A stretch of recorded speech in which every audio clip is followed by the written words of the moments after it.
कोई एक आधा ऐसा है जिस पे ठाकुर जी की कृपा है। श्री सूत जी महाराज दर्शन करा रहे हैं कि उस हीरे की परख राजा परीक्षित ने करी। सभी ध्यान देना, राजा परीक्षित को सतपुत्र कहा है। कौन सा पुत्र कहा? सतपुत्र। एक एक शब्द पर ध्यान देना और अमल करना। 4 प्रकार के दान बताए सूत जी महाराज ने और 4 प्रकार के पुत्र बताए। अब सुन लेना अपना पुत्र कौन से लक्षण का है। कथा सुन के जीवन में उतार लेना कि हमारा पुत्र कौन से लक्षण का है, कौन सा गुण उससे मिलता जुलता है। पहला पुत्र बताया है भागवत में ऋणी पुत्र। कौन सा? ऋणी। ऋणी पुत्र किसे कहते हैं? अगर हमने किसी से कर्जा लिया, ध्यान देना, हमने किसी से कर्जा लिया और समय पे दे नहीं पाए, या जिससे कर्जा लिया उसकी मृत्यु हो गई और अपने मन में लड्डू फूट गया, चलो बढ़िया हुआ, अपना दोई के बीच की बात थी वो तो निपट गया, छोड़।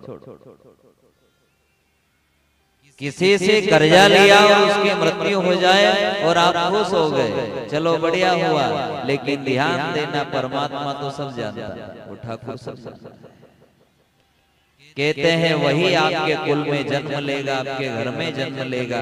ऋणी पुत्र का गुण क्या बताया है कथा में कि ऋणी संतान वो है, ऋणी पुत्र वो है जो बचपन से रोगी रहता है। ये उसके लक्षण है, सुन लेना सही। बचपन से रोगी रहता है और बड़ा हो जाता है तो माता पिता को कमा के नहीं खिलाए, माता पिता कमा के उसे खिलाए।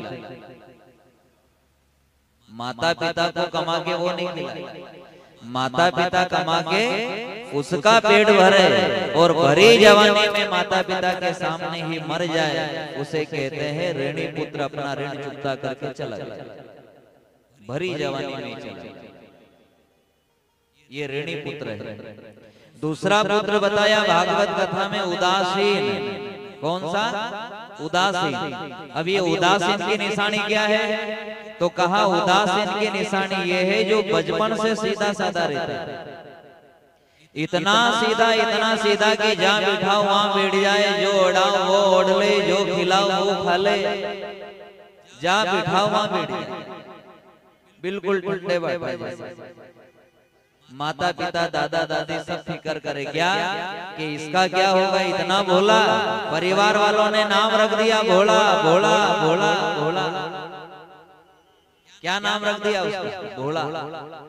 बड़ा सीधा साधा है, कुछ सूझ नहीं पड़े। माता पिता को भी चिंता है कि इसका ब्याह भी करे कि नहीं करे। क्यों? अरे ये दादा खुद को नहीं संभाल पाए तो घर वाले को क्या संभाल। इतना तो सीधा है।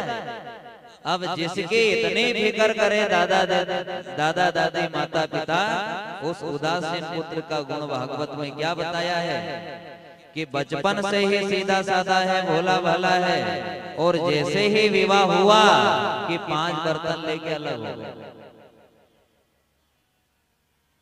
जिसकी इतनी फिक्र कर रहे थे माँ बाप कि कहीं होगा कहीं होगा कहीं होगा कहीं होगा, वो 5 बर्तन लेके अलग हो गए। तुम जानो तुम्हारा घर। और ये संतों की वाणी है, ध्यान देना कि जो नर नारी की ओर निहारत वो नर हो गया नारी के रूपा। क्या बताया है कि जो नर नारी की ओर निहारत वो नर हो गया नारी के रूपा। हम ये नहीं कह रहे कि घर वाले की बात नहीं मानना चाहिए, पत्नी की बात नहीं मानना चाहिए, पर संतों ने कहा कि जो घर वाले के कहने से, पत्नी के कहने से माँ बाप को ठुकरा दे तो समझ लेना ये दिखने में भले आदमी जैसा है, बाकी तो लुगाई है पूरा। दिखने में भले ही आदमी जैसा नजर आ रहा है, मूंछ है, दाढ़ी है, पैंट शर्ट पहने, सब कुछ है, लेकिन अंदर से पूरा लुगाई। जो नर नारी की ओर निहारत वो नर हो गया नारी के रूपा।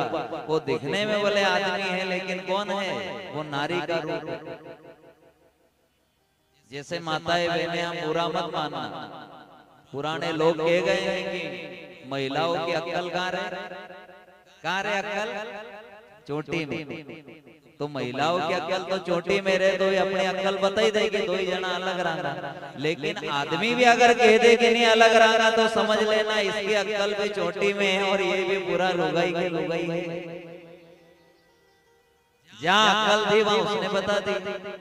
कहा व्यक्ति कैसा होना चाहिए, ध्यान देना, आदमी के गुण बताए कि आदमी होना चाहिए ढोलक की तरह।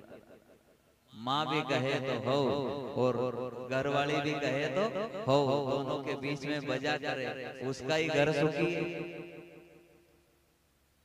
दोनों के बीच में बजा करे, ठीक है।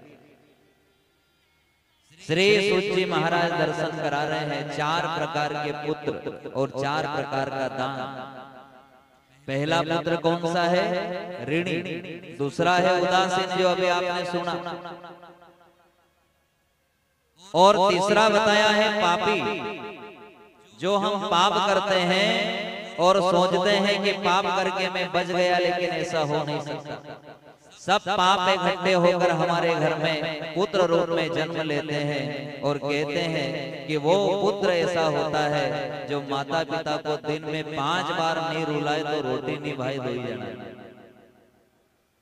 दिन में अगर 2-4 बार माता पिता नहीं रोए तो रोटी दो ही जना नहीं भाई।